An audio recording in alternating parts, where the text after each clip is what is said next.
reclaim greatness, because a country that doesn't make anything, a country that crosses the Ferguson line, which we did, the Ferguson line says a superpower that spends more on interest instead of defense ceases to be a superpower at some point.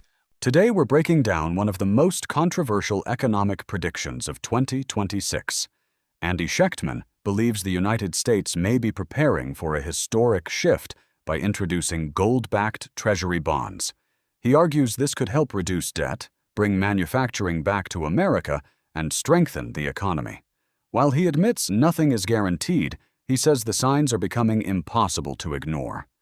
Let's go through his biggest arguments and what they could mean for investors, gold, and the future of the U.S. economy.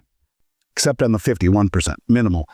So you have zero or very, very, very little upfront borrowing cost, get an infusion of capital to bring back and build manufacturing.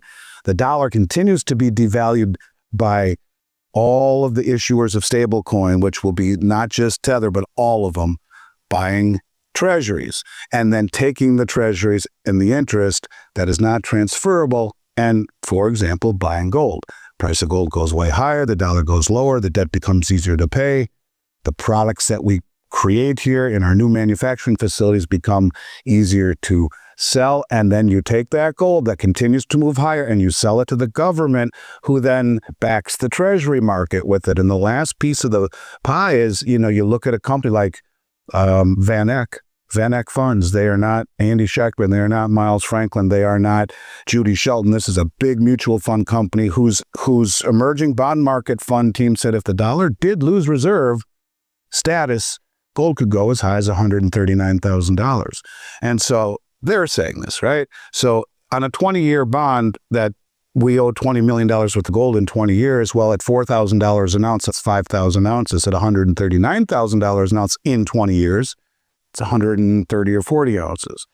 So what this idea would do, in my opinion, is not only give our kids a chance to go back to work and to build something where we are the leaders not only in intellectual property but also in manufacturing, to pay down our debt by producing more than we consume instead of vice versa, to devalue the dollar to not only pay down the debt easier but also to sell our manufacturing products to the world easier in a currency that is not way up high related to every other currency. What am I trying to say?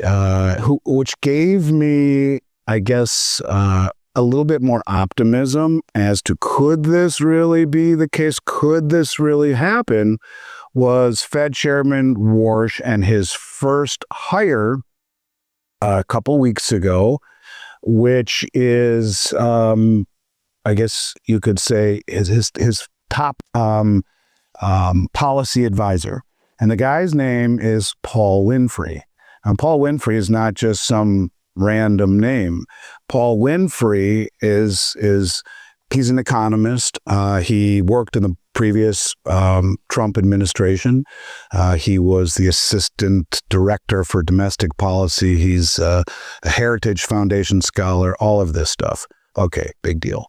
But he, along with several other economists, wrote a report called Project 25, and it was a mandate for leadership. In it, his one chapter, chapter 24, explores returning to a parallel gold standard to fight inflation and boom and bust cycles created by the Fed. And of all things, he highlights gold convertible treasury bonds, aka Judy Shelton's idea. And he basically is saying this is a way for monetary policy to continue to have freedom not tied to a gold standard, but to establish credibility to treasury instruments backed by gold, and that it allows both the monetary freedom and the credibility of a gold backing and redeemability in gold in the treasury market to coexist. And the more foolish we are with our fiscal and monetary endeavors, really the higher the price of gold goes. So giving the holders of the bonds peace of mind. So could it happen? Will it happen? Then again, I don't know. I mean, I'm seeing there's a lot of people out there who are kind of going with what I'm saying. And I did an interview with Michelle last week, and I said 50-50. Ron's Basement just did a short on YouTube. Andy Schectman says 50-50 chance. Look, I don't know. I hope. it would make sense to me, because if something like this doesn't happen and we continue to go down a road of decreasing trust, of increasing fiscal irresponsibility, of not making anything, of AI kneecapping jobs, of an uneducated populace that doesn't even have the ability to pay for a flat tire or a what's it called, a root canal, if you needed it, we have problems, and we need to bring that manufacturing back into the limelight here and not be reliant on the rest of the world for everything we need. So yeah, I know July 4th was the day she said. Could it happen? Well, crossing my fingers, man. And if it is, it's more not even for Miles Franklin or my reputation or any of the things that I said. I was saying this stuff about BRICS before everyone thought I was an idiot. What the hell is BRICS? That'll never happen. No, it's happening. I'm saying it because I could see this is really working, really giving us a chance. And these things like Paul Winfrey, like Tether, which is now USA Tether, which is Bo Hines is in it, and the primary issuer of the new stablecoin. All of these little pieces are coming together. Does it mean it's going to happen? No, but if it does, what it does more than anything for me, it's about being an American. It gives us a chance to once again reclaim greatness, because a country that doesn't make anything, a country that crosses the Ferguson line, which we did, the Ferguson line says a superpower that spends more on interest instead of defense ceases to be a superpower at some point. We've crossed that line. Where if you add the non-funded liabilities to our debt to GDP, we're over 300% debt to GDP. No country's ever come back from that without hyperinflating or defaulting. As Richard Russell said, inflate or die. So all I'm simply saying is we're at that point right now where thinking outside the box really is what needs to be done. Fingers crossed, brother. Fingers crossed, more so for this country and our kids than for anything. And do I think it can happen? Yeah, I do. Will it happen? Don't know. I'm going to go with 50-50. We will see. Now, look, I'll say it the other way. If you hold dollars, you're going to go broke. Being in this environment, they are sacrificing the dollar. In other words, when the Swiss stayed out of the European Union, I knew they had to do something. In fact, I told everyone our business was founded on Swiss investments. And when that happened, I said, you all need to buy gold right now and get out.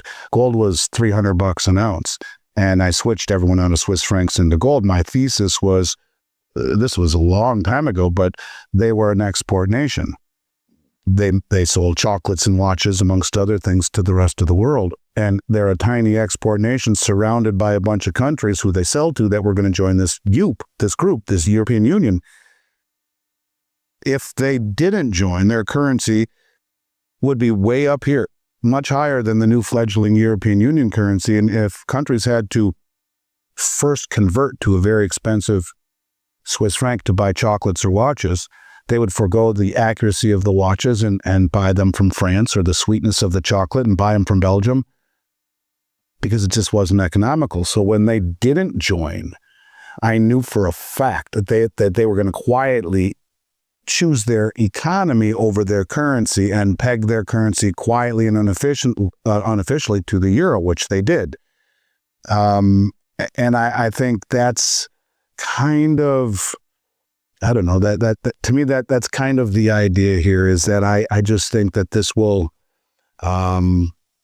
this is something that I think has if it were to happen, if this were to happen, in essence, what they are doing is saving the economy at the expense of the U.S. dollar.